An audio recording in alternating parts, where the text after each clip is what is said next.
Андрей уже третьи сутки был в пути, он возвращался со свадьбы лучшего друга. Из-за мороза и снега дорога превратилась в сплошной каток, поэтому он снизил скорость, чтобы не рисковать.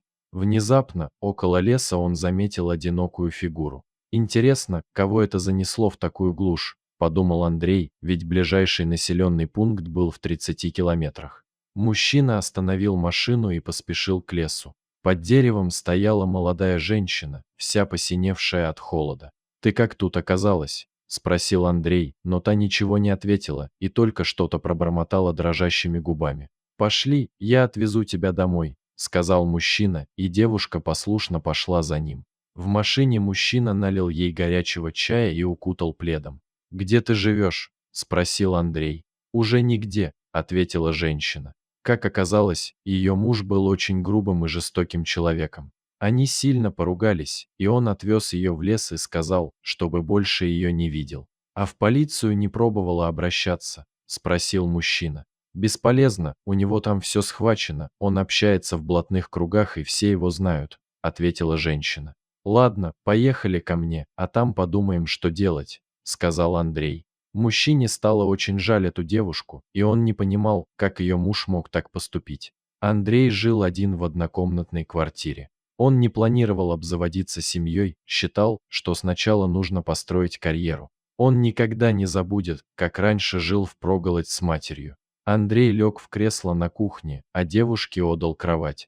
В тот вечер они долго разговаривали, и девушка рассказала о своей нелегкой судьбе. Утром, когда Андрей собирался на работу, Наташа проснулась. «Будь как дома, еда в холодильнике, не стесняйся, я пойду на работу, а вечером подумаем, как с тобой быть», – сказал Андрей. Весь день он думал о Наташе, что с ней делать и как поступить, и тут он вспомнил про одноклассника, который работает в полиции. Может, он сможет помочь, возможно, Наташа преувеличивает властность своего супруга. Подходя к дому, он увидел 3 полицейские машины. Что случилось, к кому они приехали? Подумал Андрей и увидел, как в наручниках выводят Наташу. Что случилось, это все твой муж устроил? Спросил мужчина. Нет никакого мужа, выкрикнула Наташа. К Андрею подошел полицейский, показав удостоверение, сообщил мужчине: «Вы подозреваетесь в хищении большой суммы и, если будете сотрудничать со следствием, то пойдете не как подозреваемый, а как свидетель», – сказал полицейский. Мужчина послушно сел в автомобиль. В отделении мужчина узнал, что Наташа обокрала банк, в котором работала. Ее искали по всему городу, пока она не позвонила родителям и ее без труда вычислили. «Скажите, это вы ее заставили на такой поступок? Где вы прячете деньги? Мы обыскали всю квартиру», – сказал полицейский.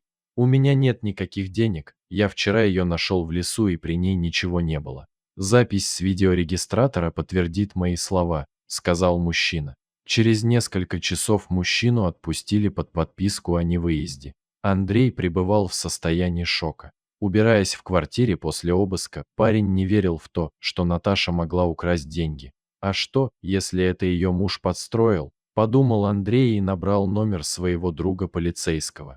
К счастью, друг не отказал в помощи, и уже через час они сидели на кухне, пили чай и обсуждали случившееся. «Я не думал, что ты будешь замешан в этой истории, дело известное, вся полиция в курсе. У Наташи есть 5-летний сын, она мать-одиночка, и недавно малышу поставили неутешительный диагноз. Требовалось дорогостоящее лечение, и Наташа долго бегала по разным фондам, но результата не получила. Потом она решила обратиться к руководству банка, чтобы взять кредит, но и там ей отказали. А недавно ее сыну стало совсем плохо, и она решилась на эту кражу. Украв крупную сумму, она отдала деньги в больницу и мальчику сделали операцию», – рассказал Кирилл. «А что она делала в лесу?» – спросил Андрей. «Говорит, что была в состоянии аффекта», – ответил Кирилл.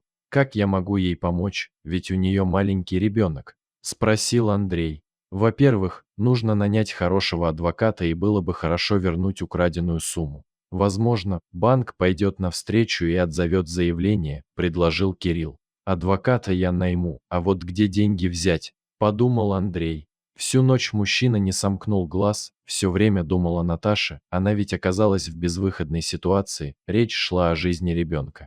У Андрея была некоторая сумма денег, которую он откладывал на строительство дома, остальную сумму он решил одолжить у начальника, они хорошо общались и у них были доверительные отношения. Благодаря адвокату и возвращенным деньгам, через месяц Наташа была на свободе, банк пошел ей навстречу.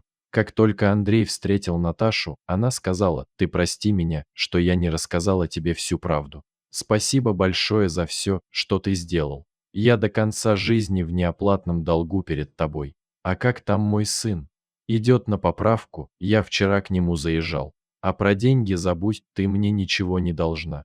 На кону стояла жизнь ребенка», — ответил Андрей. Прошло 1,5 года, сегодня Наташа выходила замуж за самого любимого и надежного человека в мире. «Мама, там дядя Андрей приехал на лимузине», — радостно закричал Сережа. Наташа и не могла поверить, что тогда в лесу встретит своего спутника жизни. Дорогие зрители, если вам понравилась эта история, обязательно поставьте палец вверх и поделитесь этим рассказом со своими друзьями. Если вы впервые на этом канале и еще не подписаны на него, рекомендую подписаться прямо сейчас, чтобы не пропустить очередную захватывающую историю.